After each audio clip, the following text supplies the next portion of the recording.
Hello, everyone, and welcome back to the Varsity Voices Media Network, where we bring you insight, perspective, and real conversations about high school sports, especially here in the Chicago Catholic League and across Illinois. I'm Joe Frevaletti here with my co-host, Dan Frevaletti, and today's episode is a little bit different. Instead of starting with stats or rankings or breaking down game film, we're going to start with something else. The voices of players, parents, and coaches from across the country and in Illinois, because whether we like it or not, high school sports conversations are happening everywhere online, on Reddit, message boards, on TikTok, in comment sections. And some of those conversations are honest, raw, emotional, and sometimes maybe a little bit uncomfortable. And today we're going to dive into what people are actually saying about recruiting exposure, how players get noticed, why some programs stay stuck in losing cycles, coach transparency and parent frustration, playoff fights and discipline debates, and what really separates teams at the varsity level. These aren't media headlines. These are real quotes from real people involved in high school football. And the question is, what do these conversations reveal about where high school sports are headed? Are these just online hot takes, or is this really where the pulse of high school sports resides? So let's dig in. So Dan, I don't know if all of our listeners know this or not, but we are all over out there. We are on all the podcast platforms. We are on can't all get the, away from us. You can't get away from us. We are on all the social media platforms. Right. We are on Reddit. We are on Quora. We are on, you name it. We are out there. And, you know, one of the things that means is then we get a lot of comments. We get a lot of people talking That's good. about. I'm glad. It is good. Yeah. We get a lot of comments. We get a lot of people talking about high school sports, which we love, right? And, you know, some of it's, hot crazy takes. Some of it isn't. Some of it is crazy. Yeah, put it that way or not. But, you know, I just thought that it'd be good to respond or reply to some of these comments and some of these takes and some of the threads that are out there on whether it's TikTok or Reddit or even comments we get on some of our podcasts out there on Spotify or YouTube. You know, I think there's a lot of value in that, and I think we should talk to the people about it and respond to some of them. What do you think? If you are looking to buy or sell a home, contact RE/MAX Realtor and Circle of Legends recipient Christopher Cobb. Let Chris's extensive negotiating experience work to guide you on all of your real estate buying and selling needs. Contact Christopher now to discuss the right strategy for your personalized real estate buying and selling plan. His number is 630-420-0070, or you can visit his website at christophercobb.com. Do they love us? Is that the general consensus? You know, or hate us? No, you guys suck. Right. You know what?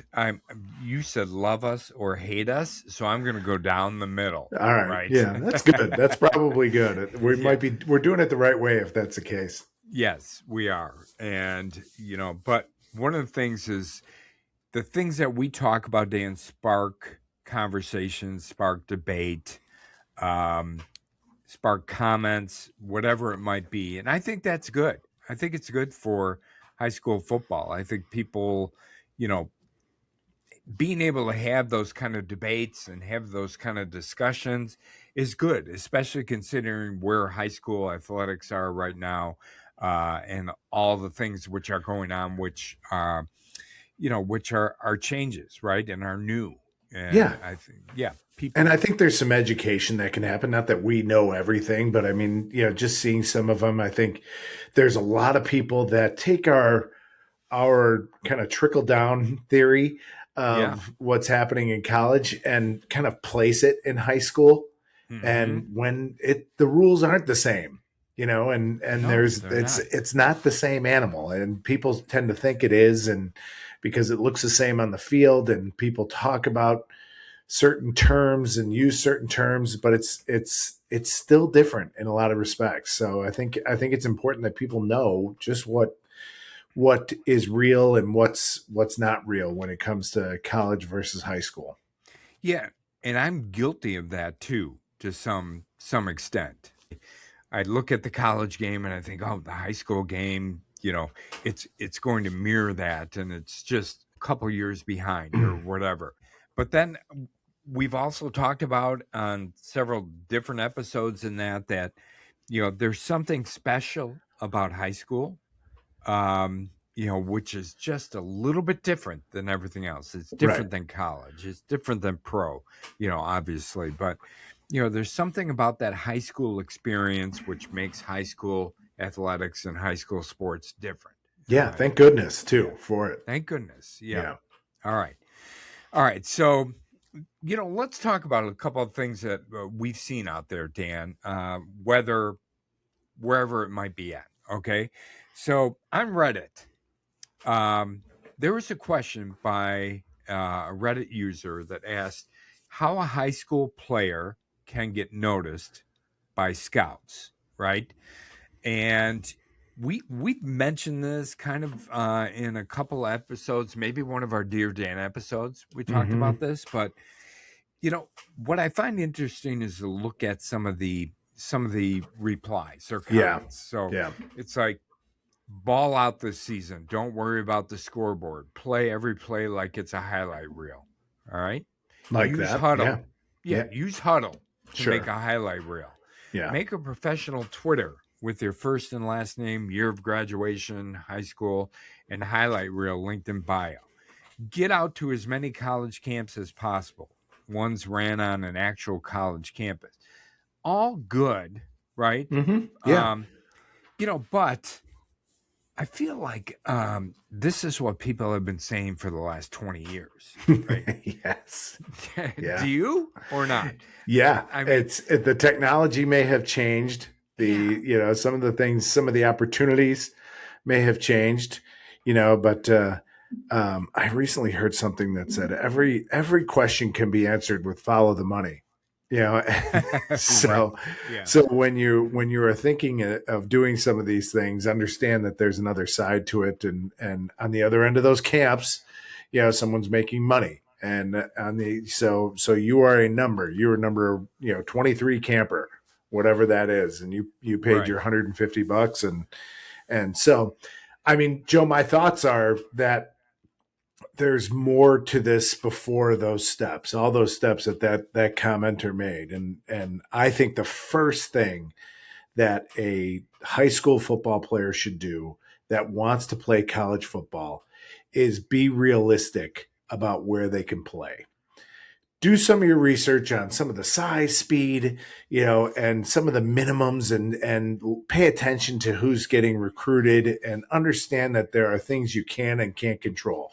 You can't control your size, and it is a definite factor at every position, and it's a factor at every position and every college team.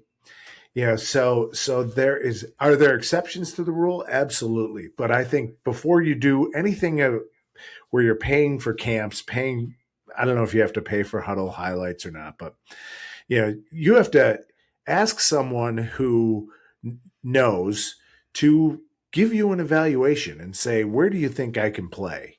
And the typical answer is probably going to be, well, you can, Johnny, do whatever you want. I'm not going to hold you back. But I think based on your film, and based on your size and speed and ability, you are probably a Division III player, and kids who want to play football can go play Division III. It's great football. It's getting more and more promoted. It's getting more and more airtime, all that.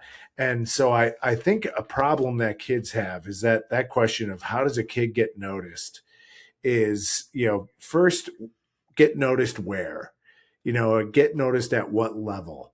If you want to be a Division I offensive lineman and you're 6'1", 250 pounds, you are most likely not going to be a Division I lineman. You say most likely, you're not. If you want to, well, I don't even know. The rules may have changed that limit, that roster sizes, so you might probably won't have an opportunity to walk on even anymore. Right. So Yeah. you're right. You're not. If you want to go to that school, there's room to walk on. Yeah, by all means do that. But you're going to go there to be a practice player, and in some cases cannon fodder. And it won't be, well, it won't be fun, and it might not be the experience you think it is. If you are thrilled to run out the tunnel and stand on the sidelines for 4 or 5 years, go have at it. Yeah. If you actually want to play, you've got to be realistic with yourself, and the best way to do that is find someone who's gonna tell you the truth, even if it might not be what you want to hear.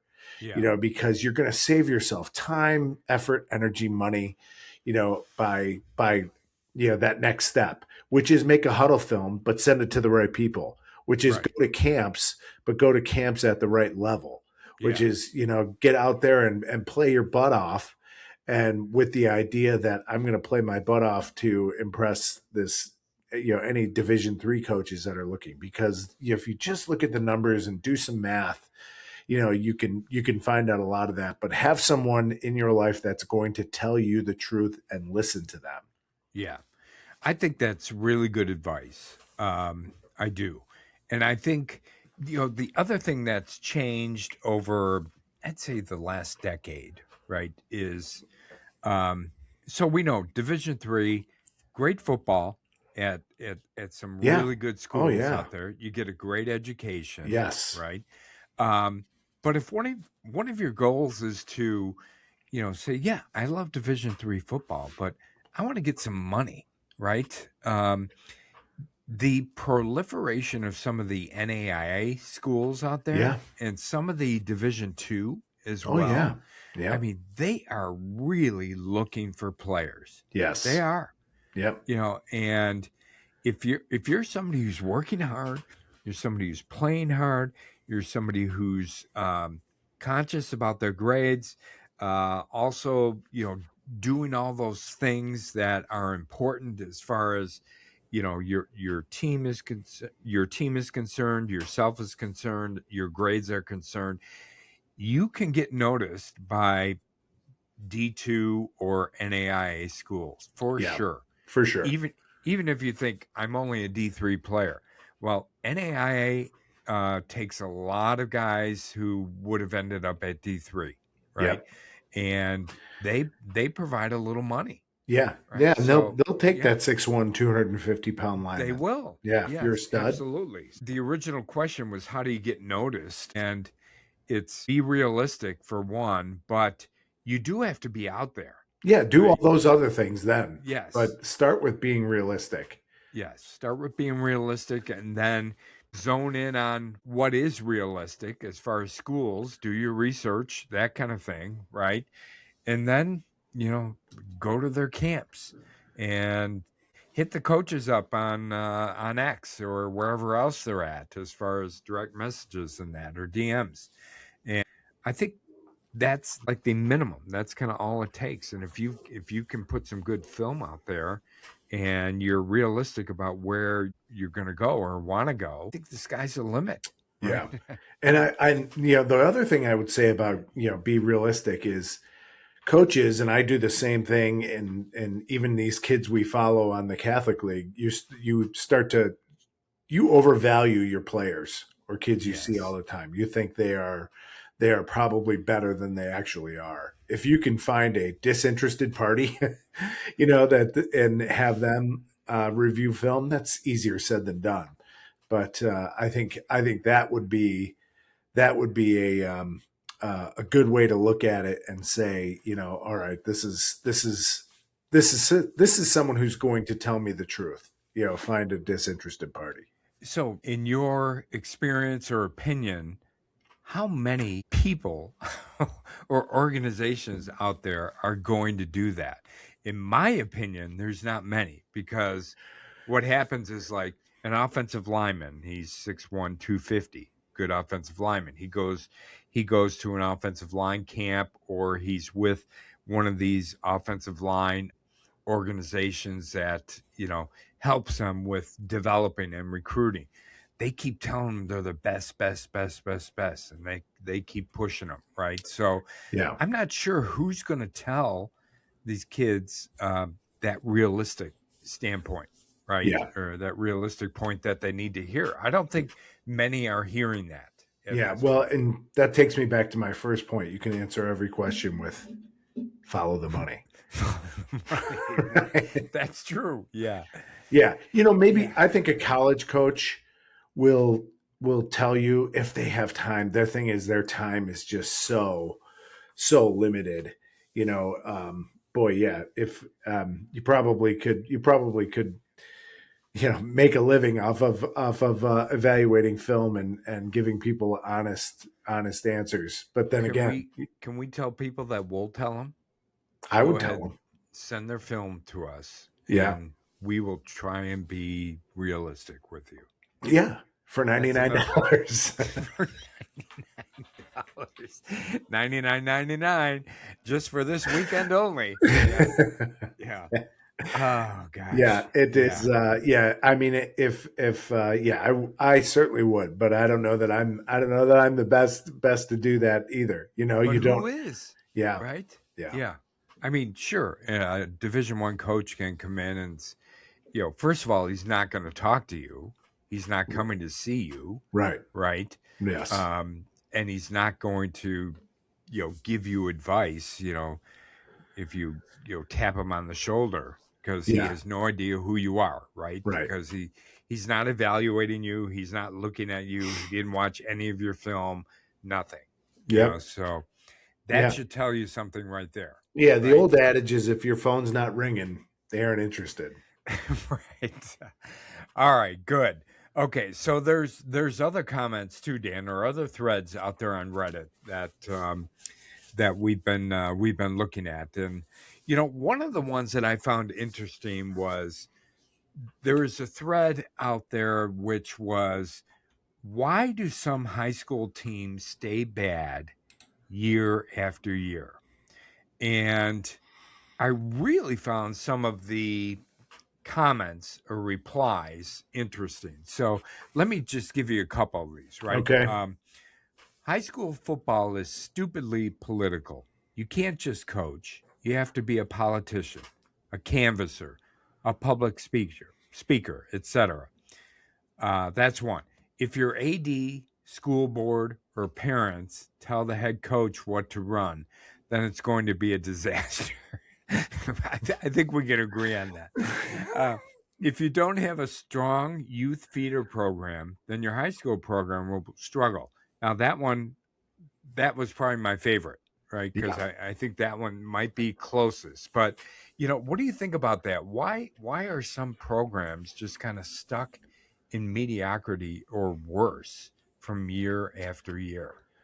Yeah. The easy thing is to say all the above, right? I mean, Yeah. I think there has to be some great leadership at some point in that program, whether it's an administrator that decides we want to be a great football team, we want to do what it takes, that then hires someone that is willing. And I don't necessarily agree that first answer is high school football is political.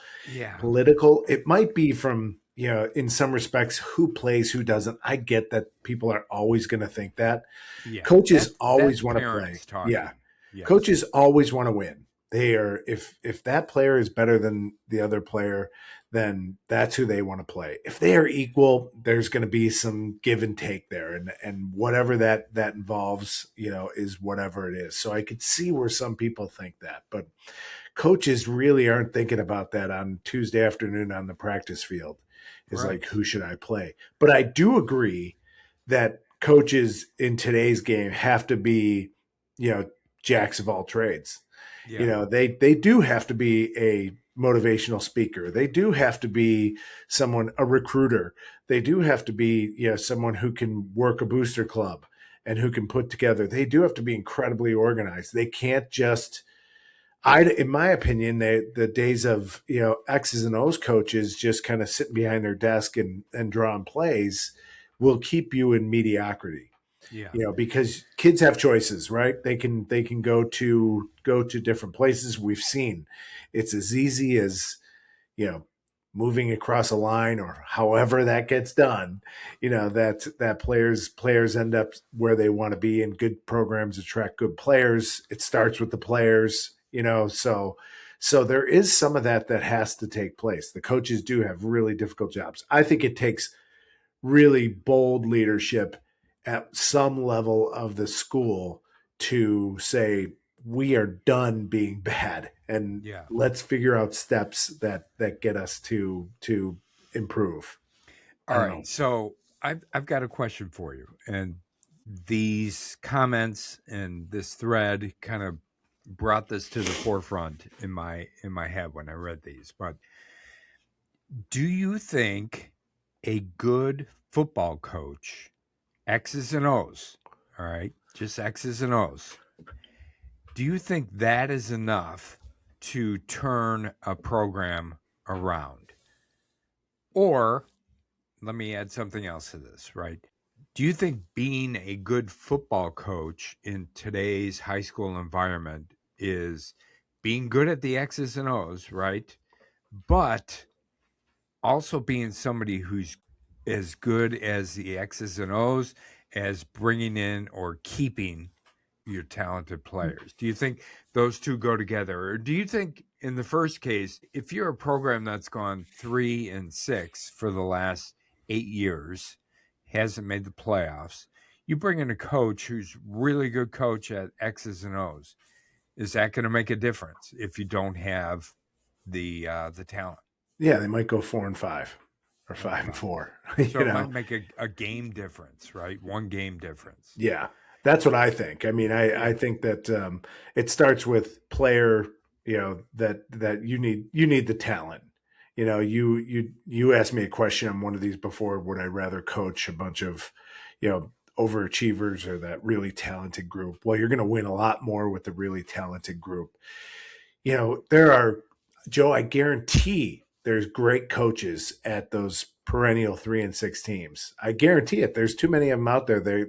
And you go to these coaches clinics, they're packed with coaches trying to learn and get new information and hone their craft. And so I guarantee there's a ton of good coaches. But man, you draw something up and a kid gets, I'm literally speaking from experience. You draw up a great play, you run it. It's a toss sweep outside. The kid gets hit 3 yards deep in the backfield. He knocks the guy over and is faster than everyone else to the end zone. And that gives Right. you the lead in a playoff game. Is that good coaching? No, Right. that's that kid making a great play. So, Yeah. so that is that's where it's got to start. And I think you've got to have someone there that says, what do we have to do to get our program to have that type of player or 8 of those types of players? Right. What do you think? I mean, how do I know we'd like to think, gosh, if I really study and I know football backward and forward, I can win with anybody.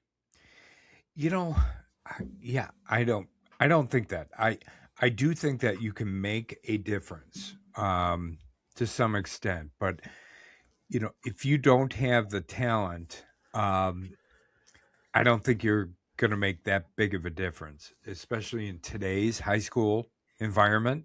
Um, where you've got athletes all over the place. So, I was wondering how do you come in and turn around a program.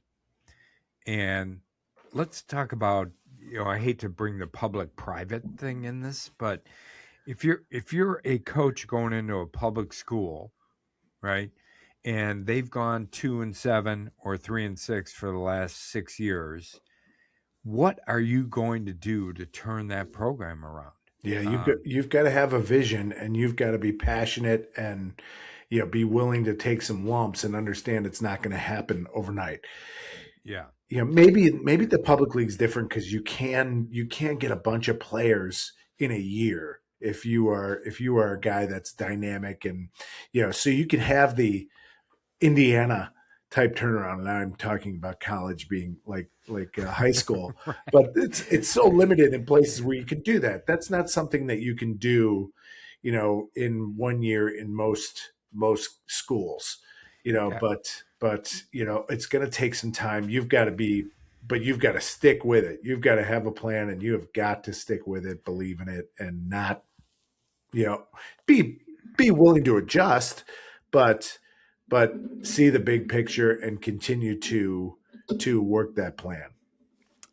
Yeah. So I think, in today's environment, and I keep saying that because I think it's different today than it was, a decade ago or 20 years ago, obviously. But I think if you're going into a public school program and trying to turn it around and you're a good coach, um, I think just as important as being a good coach is, you mentioned, stick to your program, whatever that is, right?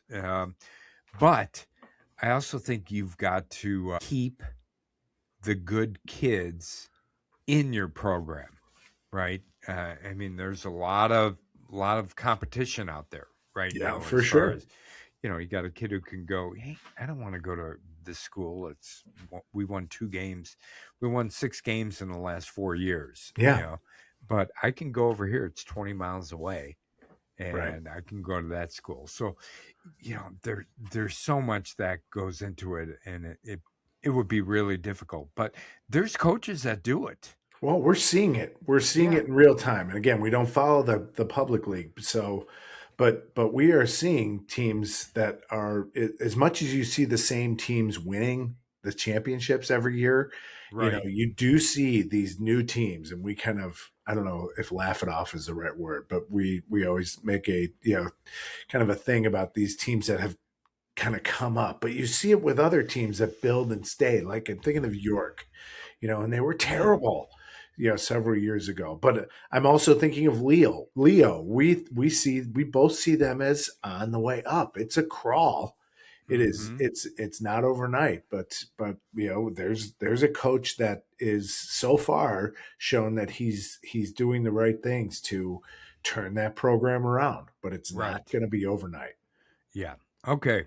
All right. Yeah. I mean, that's something we can talk about forever, Dan. I'm Yeah, it sure. is. It Yeah. is. So another thread out there that I was interested in and looking at, and it's very timely because we're seeing more and more of this. And I know the NFHS is trying to address this as well.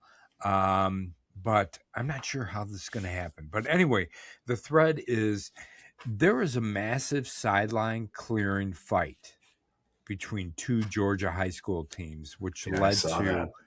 to led to the majority of both teams being suspended for the rest of the year, right?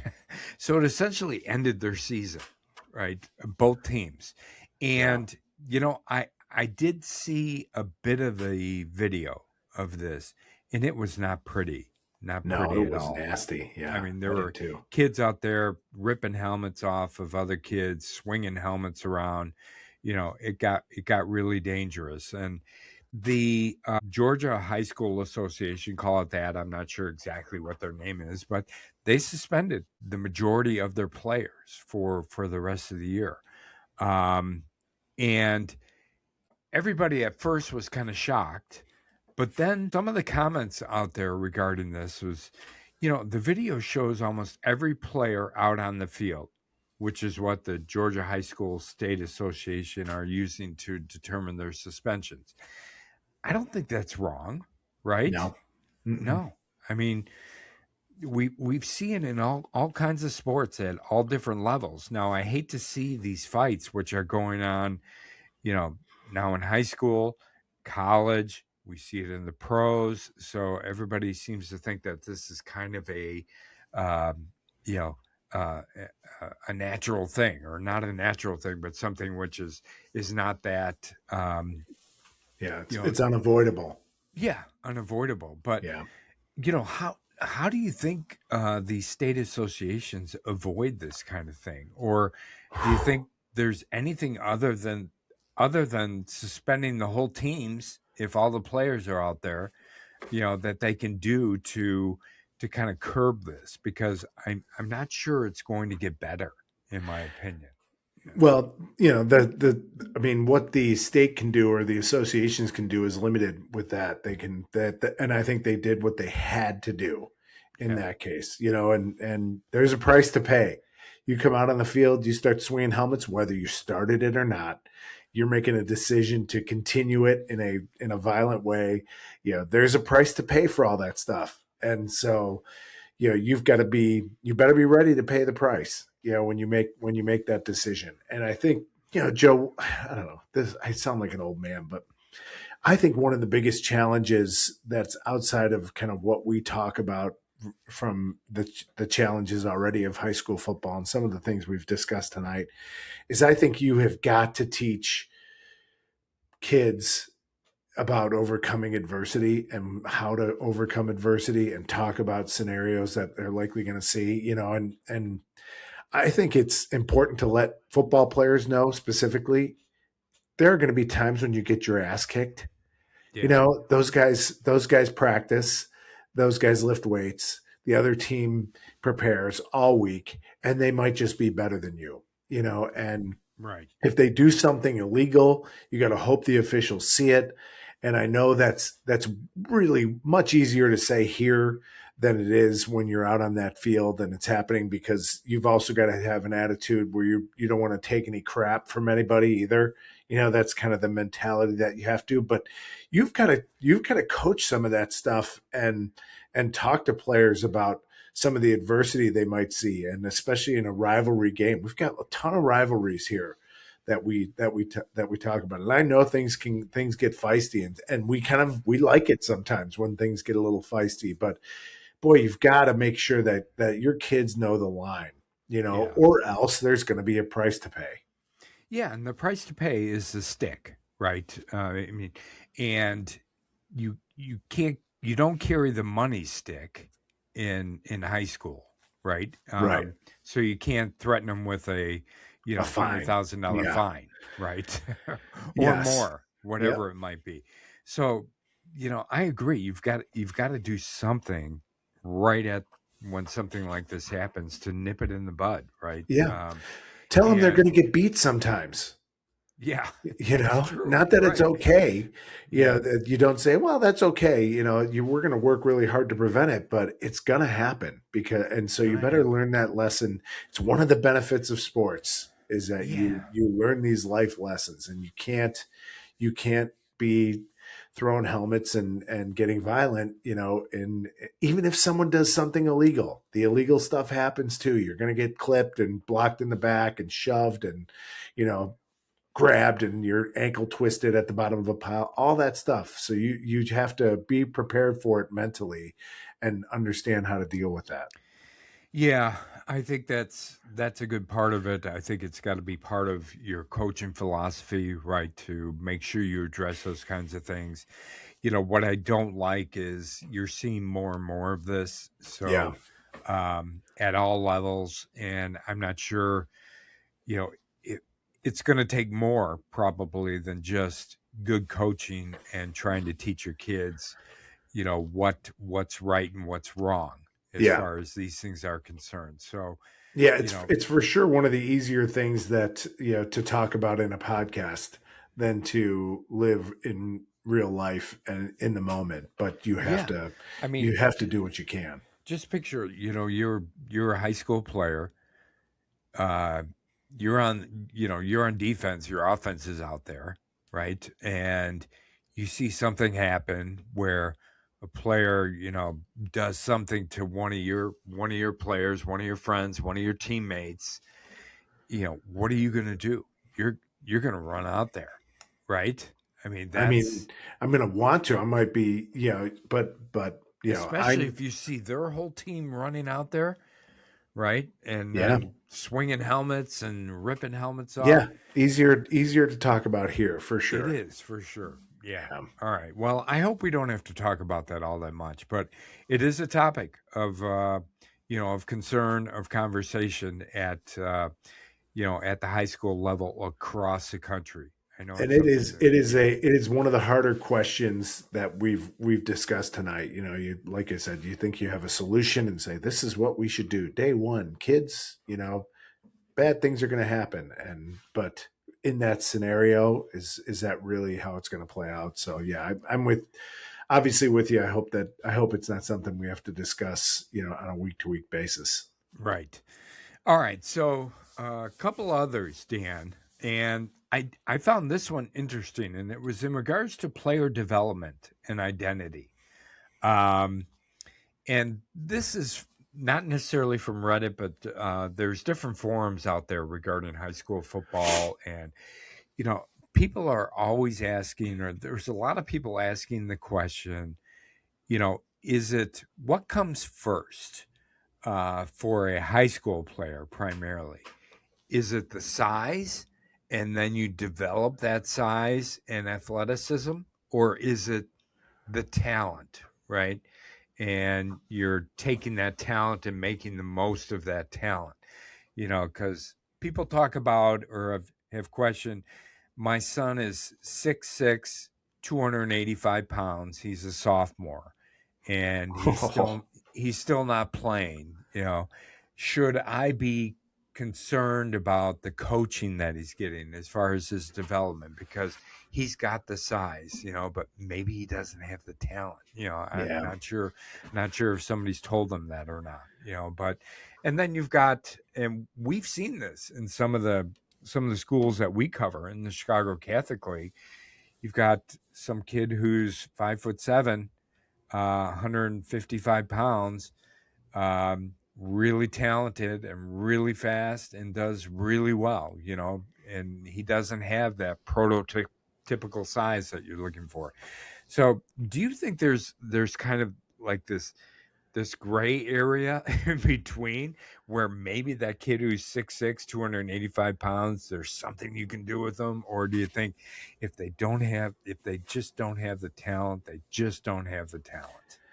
You know, I tend to think those guys. There are guys who you can project are going to be really big, but I felt like I learned over my coaching career anyway that there were guys I would see as young players and tell the head coach, you know, he's going to help you as a senior, but he's not going to help you before. You might want to, you might really want Right. to put him out there, but he is not going to be ready. We've seen plenty of players, Joe, that we've coached, played with, whatever, you know, as teammates that we were either really fast and couldn't catch or had no idea where they were going, or they were gigantic. We would have loved to have To their have that size, but size. Yeah. they could not, you know, they couldn't put one foot in front of the other. They could not, they weren't aggressive, you know, and you know, I think the hardest thing to tell a player is, you know, football's probably just not for you. You know, Yeah. they tend to find that out, you know, but so I think you've got to start with the want to in football, you know, and if you want to stick your nose in there, you know, that's kind of where it starts, because there's a lot of kids that say come out as freshmen and say it's a great way to meet other guys, and then whap, someone smacks them in the mouth and they're like, well, this isn't so great.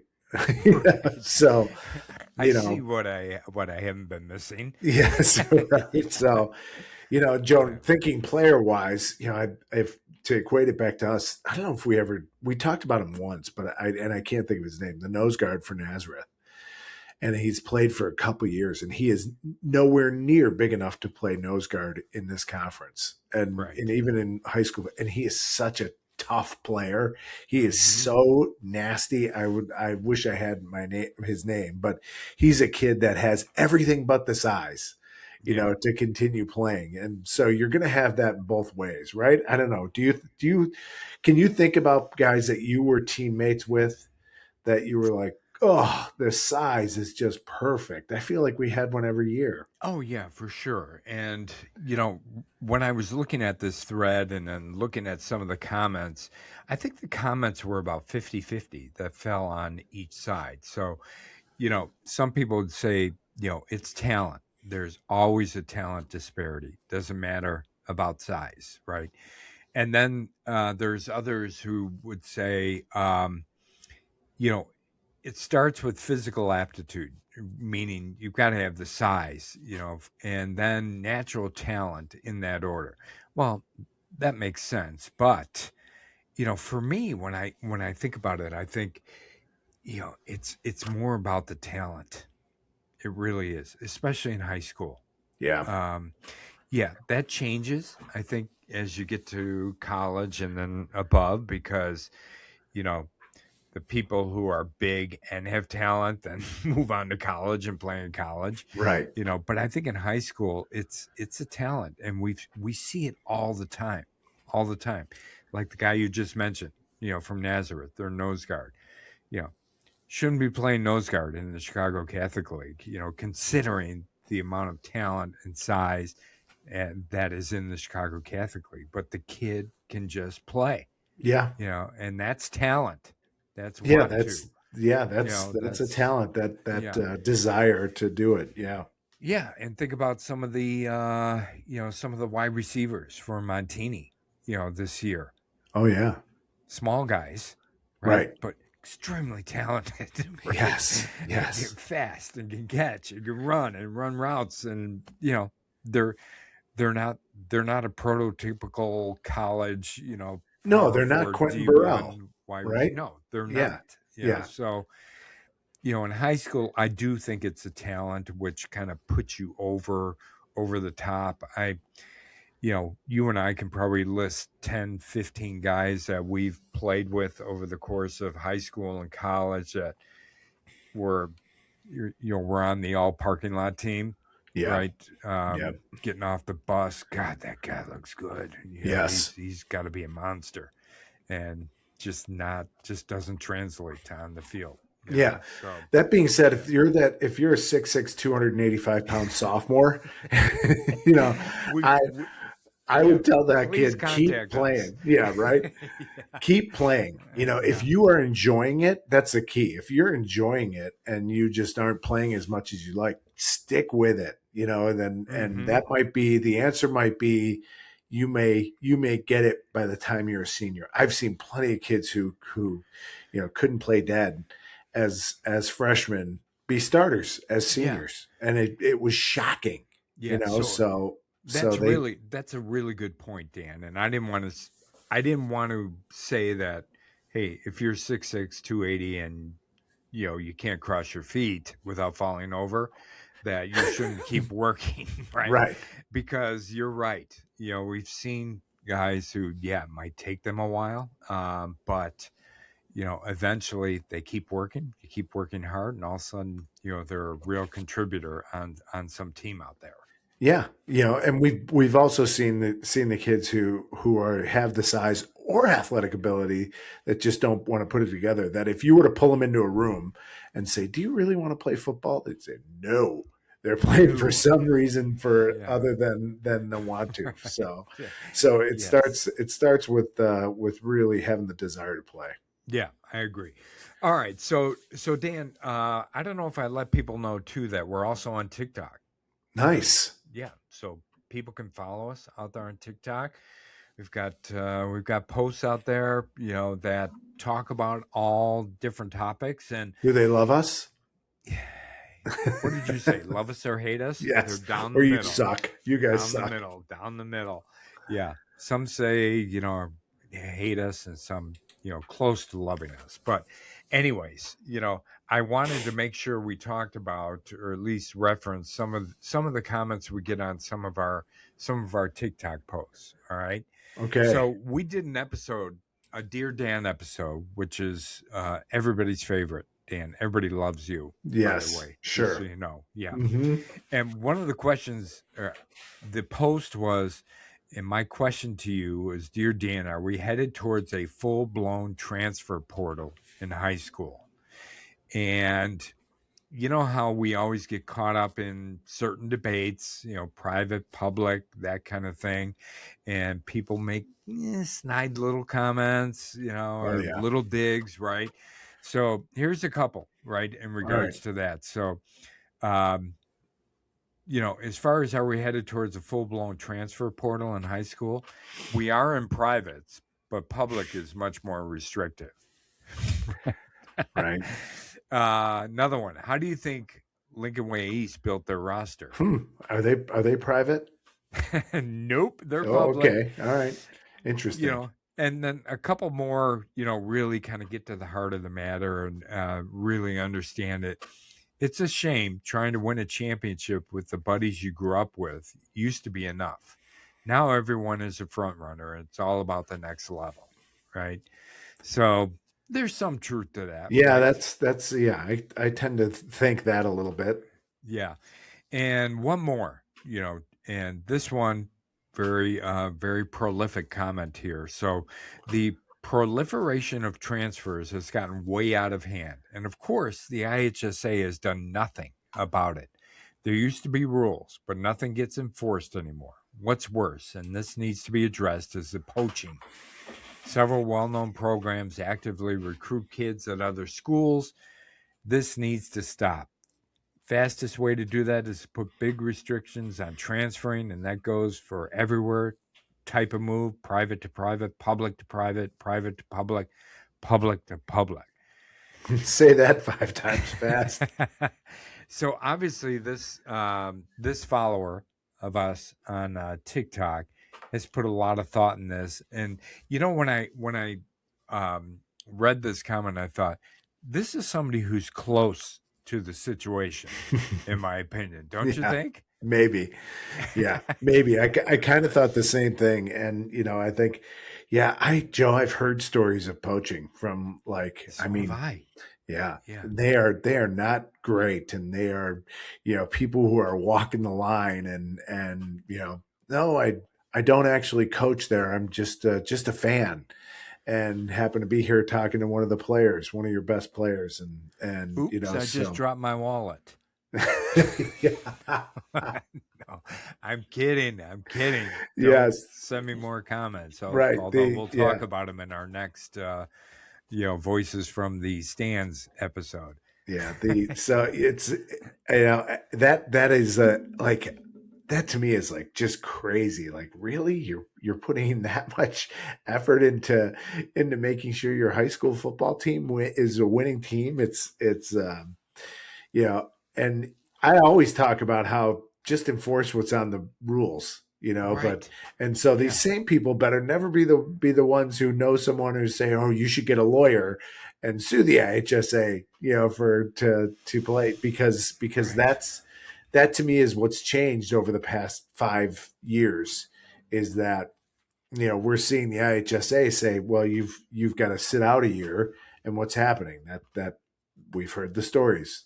Player X gets an attorney and sues the IHSA, and the IHSA says, well, okay, we'll give you, what do they call it, Joe? A Provisional or not a restraining order. A temporary injunction, something like that, right? yeah, Where yep, it's like we'll pick it up again in 6 months. In the meantime, you can continue doing what you're doing. right. Yeah. Right. So yeah, that's I don't know. That's a win or a loss depending on what side you're on. So Yes, it for is. sure. Yeah, so I'm all for the enforcement. You had pointed something out to me about the IHSA in particular that they don't have an enforcement group, right? There's not the nerdy guy with the glasses and the There's and the not. the 3-ring binder that knocks on the door and says, "All right, we're going to talk about your roster." Right? That doesn't happen. I don't think that happens. It's a lot of self enforcement, right? Or self compliance by the schools. Although I think this past year, the IHSA, they always had an executive director who's God as far Hmm. as decisions that are being made regarding transfers, whatever it might be. But I think they realized this is getting a little bit bigger than we anticipated. Yeah. And we're going to need some more people who can act as God as well. Right, So like a they, Mount Olympus of yes, gods. Yes. yes. So I think they hired like 4 or 5 more assistant executive directors who are regionally based. So there you go. Yeah. They're really going to lock it down now. Right. We'll see. We'll see. We'll see. All right. So a couple other Dan TikTok posts or TikTok comments. All right. on our post. So we talked about in one of our episodes, are we losing what made high school sports special? Right. And What do you think? well, I think what was posted out there on TikTok was me expounding on that and saying, that we haven't lost it yet, but we've got to make sure that we put up the right guardrails and we have the right, rules in place, processes in place, or, we're going to wake up one day and it's going to be something that we don't even recognize anymore. But the other part of that was we talked about that high school experience that you and I talk about a lot, and wondering if that's kind of getting lost on some kids these days. So we had one commenter out there say, was in complete agreement that the high school experience has been stolen from these kids. And to some extent, I agree with that, but on another side of me says that I'm not sure the kids these days realize what that high school experience is that we talk about. I'm not sure. Their experience is what they're experiencing today. Right. Right. So They've grown up in a travel sports, club sports culture. And where it's a me culture too. I mean, not in the, I don't want to say it in the worst sense of the word, right? Yeah. But it really is. It's about, how is this going to benefit me? How am I going to get better by this? What am I going to do? And then maybe there's some team in there involved as well, but it's not like when we were playing. And I mean, this is their experience. So, to talk about the high school experience being stolen from kids, the high school experience that we had is stolen from kids. And we wish they had it because it was really good. We liked it. But, what they have now, they like it as well, I think. You think so? I mean, I just wonder if they will look back on it as fondly as we do. Yeah, I don't think they're going to look back at it as fondly as we do. But again, I think that's that's their experience. Yeah. They don't know what we experienced. And I mean, sure, they'll look back on it and say, I loved high school, it was great playing with some of my friends, blah, blah, blah. But it's not going to be the same as when we were there and the way we talk about it. Right. I mean, and is that just generational? Yeah. I mean, do you think that our parents and our friends' parents look back on it and say, "Oh, these kids, they don't have it like we had it." I don't know if that's the case though, Joe. I think about, mom and dad. I don't think they said, "Oh, if only you went back when we were in high school." I think they felt like I feel like the total experience of what it was supposed to be peaked in the 80s. Of course it did, because that's when we were there. Everything else has gone downhill. Yeah, wasn't as good before, wasn't as good since. Yeah. And I've thought that way too, but I'm trying to see the other side, and I think the high school experience for kids these days is different than when we did it. Yeah, right? And it will be different when their kids go. Yes. And but my measuring high school, there's going to be robots playing football. And the kids will be controlling them from their controllers. Yeah, I wouldn't mind seeing that sometime. Be but fun, yeah, wouldn't it? Yeah. Commenting on it. Yeah. Right. Here we are. It'd be 95 years old. Giant video game. Yeah. Yeah. It's it's getting there with the ability to use some video and technology on the sidelines and how that's advancing and what AI is going to do to on the field stuff in the next 10 years is going to be fun to watch. Yeah, it will be. Maybe not fun. Interesting. Yeah. All right. So another one, Dan. um, we talked about, we had a post out there on TikTok. Does CCL realignment actually create competitive balance? And I think you answered this, and I think you answered it pretty well. That they do a pretty good job as far as how they realign. But again, we've got some smart aleck commenters who No way. and the comment was, do they wait to see who each school gets out of the transfer portal before they switch teams up or down divisions? And number one, there is no transfer portal. There is no transfer portal, right? Yeah. But this ties back to the private versus public school debate and transfers and all that kind of stuff that we've talked about a lot. But I just found that one kind of funny. Yeah. I think they do the best they can. And I think after the first year that they did it, which was a little bit of a tough sledding. I think this year seemed to be a little smoother. I think now I wasn't involved on the inside like I was the first go around, as far as at least being part of a program and hearing the day to day. Right. But I do think that I will be interested to see how things look this year, because we talked a lot week to week about the disparity between the divisions. So, and who didn't make the playoffs and who wasn't even competitive in some of these games. And so we'll see if that's changed at all. Yeah, we will. And this again is just somebody who's got a bone to pick, right? Sure. Regarding private schools and public schools. Yeah. Did you answer them? Did you type in an answer? I think I just sent him an emoji or gave him the haha emoji. Right? Works for everything. What are you supposed to say? Yeah. All right. So one more, Dan. Okay? All right. You got time for one more? Oh, yeah. All right. So plenty of time. Zuko's ready to roll. He wants to go for one more walk. Okay. All right. So we'll get you to him soon. So we had a post out there on TikTok with so many wanting to separate public and private high schools in the football playoffs. Why aren't there ever any IHSA proposals from member schools proposing that?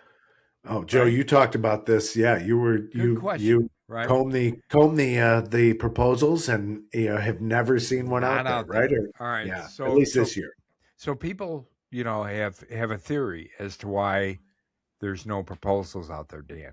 What is it? They provided it in comments. So all right. Here's a couple. Right.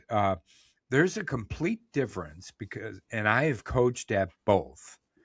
The schools are interested, but it gets pushed away by certain people. All right. So I think that comment ties kind of to this next one too, but this next one is a little more detailed. The president of the committee is from a private school. Oh, I love it. I love it. Don't you? He always kills it. Separation is coming.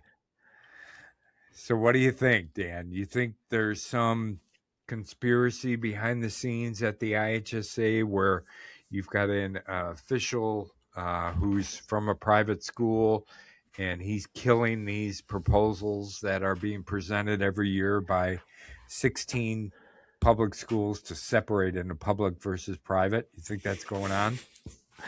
I don't know. I don't think so. I don't either. You know it better than I do. Don't they post all those proposals? I mean, so what this person is saying, that proposal never even sees the light of day, right? It gets buried in committee. Something is that even a thing? I don't think so, because what I saw this year, and we did a little research on this because we did a couple of podcasts about it.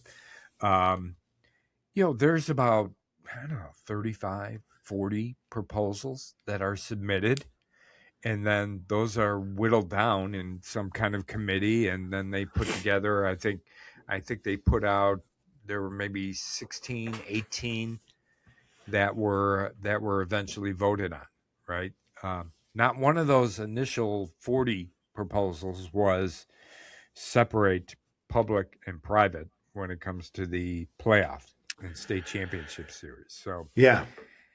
I think just people thinking that there's some kind of conspiracy going on in the background, and I I guess don't I think that's guess the case. I guess it would be nice to know if every proposal that's submitted, if there's someone at a desk that goes, "Oh, this is kind of good. This one's junk.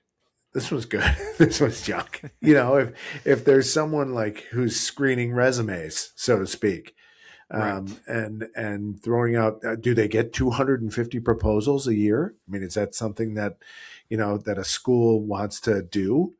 And do they have a proposal guy or gal Proposal guy. The assistant athletic director for proposals. for proposals? Yeah, Yeah. you just go ahead. I don't know. We're laughing, but I truly don't know if I don't if think there's a there is. screening process or not. But like I said, I think coaches would vote it down. I'd want to beat the best, Yeah. and Oswego played Mount Carmel really tough, really, really tough this year. And so it can happen. And so I think it's even better when it does. And, if there's an upset, you're taking away something that's potentially really cool and historical about some of these when David beats Goliath. And it doesn't have to be private and public. It can be the other way around too. It can be a startup private school beating a public school. That's Yeah. really good. So Right. if I'm a coach, I'm voting against that because I think it cheapens my state championship. Yeah. And the other thing too, when people are convinced that separation is coming, I swear I've seen that comment 10, 15 times. I don't think it is. The first of all, the public schools are not proposing it, for one. Second, I think the IHSA and the executive director, not from a private school, by the way, No way. doesn't want to see it.